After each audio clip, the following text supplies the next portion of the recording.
नए साल की सभी लोगों को ढेर सारी बधाई। इस नए साल में हम खबरों की शुरुआत सकारात्मक खबरों के साथ करना चाहते हैं। खबरें ऐसी जिसका संबंध आपसे, हमसे, जन सरोकार से है, जिसका संबंध हमारी रोजी रोटी से है, जिसका संबंध हमारी जेब से है, जिसका संबंध हमारी सहूलियत से है। तो सबसे पहले बात करते हैं रोजगार की। रोजगार के फ्रंट पे यूपी सरकार को कई बार बैकफुट पे आना पड़ता है, लेकिन इस साल का आगाज बहुत शानदार तरीके से उन्होंने किया और साल के पहले दिन ही पुलिस सेवा में 32,000 भर्ती का ऐलान किया गया है। आपको पता होगा कि ग्रामीण परिवेश के लोग पुलिस सेवा में जाने के लिए काफ़ी पैशनेट होते हैं, काफ़ी तैयारी करते हैं। तो ग्रामीण परिवेश और छोटे शहर, बड़े शहर के युवाओं के लिए एक सुनहरा मौका है कि वो देश के प्रतिष्ठित पुलिस सेवा में अपना योगदान दे सके। अब दूसरी खबर केंद्र सरकार की तरफ से है। केंद्र सरकार जल्द ही अपने कर्मचारियों के लिए एक बड़ा अनाउंसमेंट कर सकती है। ये अनाउंसमेंट 8वें वेतन आयोग से संबंधित है। क्वाइट पॉसिबल कि इस साल ये 8वां वेतन आयोग लागू हो जाए। इस वेतन आयोग लागू होने का मतलब ये है कि सभी कर्मचारियों अधिकारियों की सैलरी में कम से कम 75 से 80% की बढ़ोतरी। सभी को पता है कि सबसे पहले केंद्र सरकार इन योजनाओं को लागू करती है, इस वेतन आयोग को लागू करती है और फिर धीरे धीरे राज्य सरकार भी इस बढ़ोतरी का, इस वेतन बढ़ोतरी का फायदा अपने कर्मचारियों को देती है। तीसरी खबर अब रेल रिजर्वेशन से लेकर है। बिहार यूपी के लोगों को यात्रा करते समय, रेल यात्रा करते समय खासकर कई तरह की दिक्कतों का सामना करना पड़ता है। उन्हें आराम से टिकट, आसानी से टिकट नहीं मिलता है। तो इस कमी को दूर करने के लिए अब IRCTC के अकाउंट को आधार से लिंक किया गया है। यानी ये लिंक है आधार का और IRCTC के अकाउंट का आपके पास, तो ही आप रिजर्वेशन करवा सकते हैं। इसका मतलब ये है कि टिकटों की जो कालाबाजारी हो रही थी उस पर लगाम लगेगी और आपको सही समय पे अपने गंतव्य के लिए, अपनी मंजिल तक के लिए रिजर्वेशन मिल सकता है। तीसरी खबर एक एक्सप्रेसवे को लेकर है। ये बात मैं कर रहा हूं गंगा एक्सप्रेसवे की। गंगा एक्सप्रेसवे मेरठ से प्रयागराज तक के बीच बनाई गई है और इस एक्सप्रेसवे के बनने के बाद अब मेरठ से प्रयागराज की दूरी सिर्फ और सिर्फ 8 घंटे की रह गई है। इसका मतलब ये है कि पहले जो 12 से 14 घंटे लगते थे उसमें 4 से 5 घंटे की कटौती। ये एयर ट्रांसपोर्ट की बात हो गई है और उससे भी बड़ी खबर है कि एयर ट्रांसपोर्ट से रिलेटेड है। एयर ट्रांसपोर्ट की खबरों में सबसे बड़ी बात यह है कि दुनिया के सबसे बड़े एयरपोर्ट में शुमार किया जाने वाला ज़ेयर एयरपोर्ट की शुरुआत जल्द ही हो सकती है। क्वाइट पॉसिबल जनवरी के महीने में ही प्रधानमंत्री इसका उद्घाटन करे और इसके उद्घाटन के बाद ये जो दिल्ली पे एयर ट्रैफिक का जो बहुत ज़्यादा बोझ पड़ता था, यात्रियों को कई तरह की दिक्कत होती थी, चेक इन चेक आउट वगैरह करने में वक्त लगता था, अब इन परेशानियों से निजात मिल जाएगा। फर्स्ट फेज में इस पूरे प्रोजेक्ट को कई फेज में पूरा करना है। तो पहले फेज में आप यहाँ से अहमदाबाद, लखनऊ, बनारस, पटना, जयपुर, इन सब जगहों की यात्रा कर सकते हैं। तो ये एयर यात्रा के मामले में ये एक क्रांतिकारी कदम की शुरुआत होगी। उसी तरीके से कानपुर और लखनऊ के लिए भी अच्छी खबर है। कानपुर लखनऊ एक्सप्रेसवे जल्द शुरू हो जाएगा और इसकी शुरुआत के बाद ये होगा कि जो अब तक 3 से 4 घंटे कानपुर से लखनऊ आने जाने के बीच में लगता था, अब वो समय घटकर सिर्फ और सिर्फ 45 मिनट का हो जाएगा। और अब खबर है कि बनारस से, काशी को जल्दी ही, काशी के लोगों को जल्दी ही T20 का अंतर्राष्ट्रीय मैच देखने को मिल सकता है। इसकी वजह है वहां बन रहा अंतर्राष्ट्रीय स्टेडियम।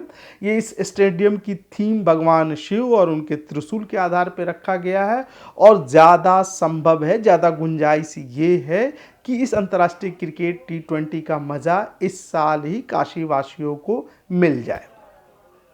अब हम बात करते हैं, ये सौगातों की तो हमने बात कर ली, अब हमें कुछ संकल्प की भी बात करनी चाहिए। साल नया है तो संकल्प भी कुछ नए तरीके के होने चाहिए।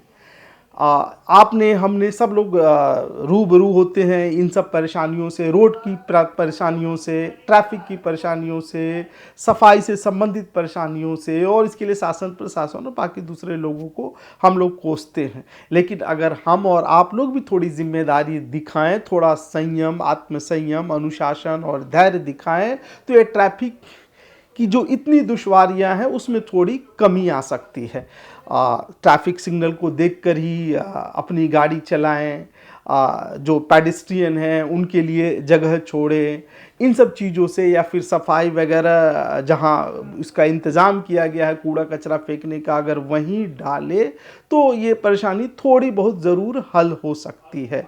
अब कुछ जो शासन और प्रशासन को भी करना चाहिए कि पेडेस्ट्रियन के लिए एक बड़ा सा फुटपाथ होना चाहिए जो सही तरीके से काम करे। अमूमन देखा जाता है कि फुटपाथ तो बना दिया जाता है, लेकिन उस पे इतना ज़्यादा इंक्रोचमेंट होता है, इतना ज़्यादा ऑब्स्टकल्स होते हैं कि आसानी से कोई चल नहीं सकता।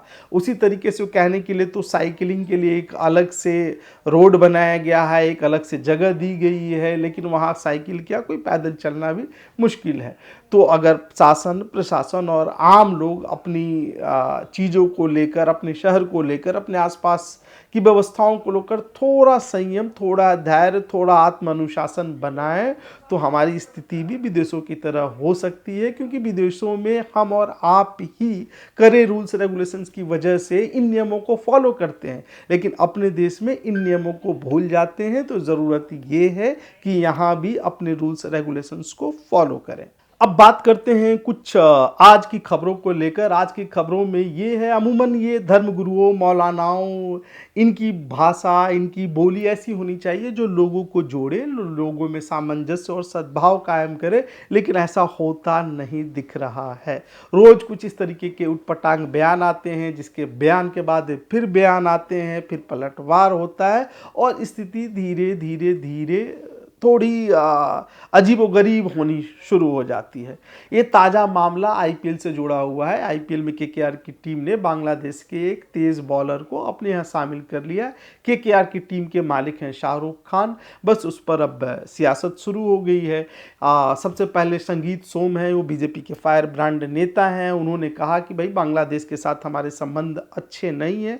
बात भी सही है। पिछले कुछ दिनों के दरमियान बांग्लादेश में जो कुछ हुआ है, वहाँ हिंदुओं के साथ जो अत्याचार, जो बर्बरता हो रही, उससे पूरे देश में गम और गुस्से का माहौल है।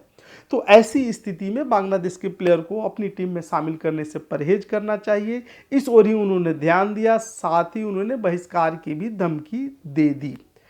फिर इसके बाद एक कथावाचक हैं देवकी नंदन ठाकुर जी, उन्होंने भी बहिष्कार की धमकी दी है और कड़े शब्दों में कहा है कि ये देश की भावना के खिलाफ है। अब ये तो एक सिंपल बयानबाजी थी, अपनी नाराजगी थी और गम और गुस्से का इजहार था। इन बयानों के बाद अपने बयान और बड़बोलेपन की वजह से हमेशा चर्चा में बने रहने वाले हैं साजिद रशीदी। ये मौलाना हैं, अपने आप को धर्मगुरु कहते हैं, किसी एसोसिएशन के प्रेसिडेंट भी हैं। वो इसमें कूद पड़े और एक बार फिर से ऐसा बयान दे दिया जिस पे बवंडर खड़ा हो गया। उन्होंने ये कह दिया कि मुसलमानों के साथ यहाँ पे नाइंसाफ़ी हो रही है, मुसलमान अगर धैर्य नहीं बनाए तो देश में गृह युद्ध हो सकता है। ये साफ साफ शासन प्रशासन और लोगों को डराने धमकाने वाली भाषा का इस्तेमाल करते हुए नजर आए। उसके बाद फिर से और दूसरे बयान आने लगे। तो कोशिश ये होनी चाहिए कि कुछ ऐसा बोला जाए जिससे लोग आपस में जुड़े, आपस में एक साथ मिलजुल कर रहे, ना कि बेवजह की बयानबाजी करके चर्चाओं में बने रहने की कोशिश की जानी चाहिए। दूसरी तरफ जो भी हैं आईपीएल है या आईपीएल से जुड़े हुए लोग हैं, उनको भी जन भावनाओं का ख्याल ज़रूर रखना चाहिए। उत्तराखंड अमूमन एक शांत प्रदेश है, वहाँ से खबरें बहुत सिंपल आती हैं। खबरें आती हैं धार्मिक यात्राओं की, लेकिन उत्तराखंड की सर्द वादियों में एक स्टेटमेंट ने वहाँ भी सियासी तूफान खड़ा कर दिया गया। उत्तराखंड के मंत्री हैं रेखा आर्या, उनके पास महिला सशक्तिकरण विभाग है, स्पोर्ट्स का जिम्मेदारी भी वो संभालती हैं। उनके पति हैं गिरधर लाल साहू। वो हमेशा विवादों में और चर्चाओं में हमेशा बने रहते हैं। उन्होंने एक छोटी सी कहीं जनसभा थी, वहाँ किसी अविवाहित युवक को, जो सोशल मीडिया पे वायरल हो रहा है, मैं उसकी जानकारी दे रहा हूँ कि एक उस वायरल वीडियो में ये है कि किसी अविवाहित युवक को समझाते हुए कह रहे हैं कि भाई दुल्हन के लिए, लड़कियों के लिए आप परेशान क्यों हो, 25-30 हज़ार में तो बिहार में लड़कियाँ मिल जाती है, उससे तुम्हारी शादी करवा देंगे या उससे आप शादी कर सकते हो। इस विवादित बयान के बाद कांग्रेस अखाड़े में कूद गई। बिहार के भी अलग अलग हलकों से रिएक्शंस आने शुरू हो गए। कांग्रेस का कहना है कि ये महिलाओं के गरिमा को ठेस पहुंचाने वाला बयान है और ये बयान उनकी तरफ से आ रहा है। जिनकी पत्नी के पास महिला सशक्तिकरण की जिम्मेदारी है। तो फिर हालांकि इन सब पलटवार के बाद गिरधरलाल साहू जी ने माफ़ी मांग ली है। लेकिन एक और ख़ास बात है जो मैं आप लोग को बताना चाहता हूँ कि गिरधरलाल साहू का भी विवादों से पुराना नाता रहा है। एक डबल मर्डर केस में भी इनका नाम सामने आया था, फिर इनके नौकर ने भी किडनी चोरी का आरोप लगाया था। तो उसी कड़ी में उनके एक नए बयान से भी उत्तराखंड की शरदवादियों में बवाल मचा हुआ है।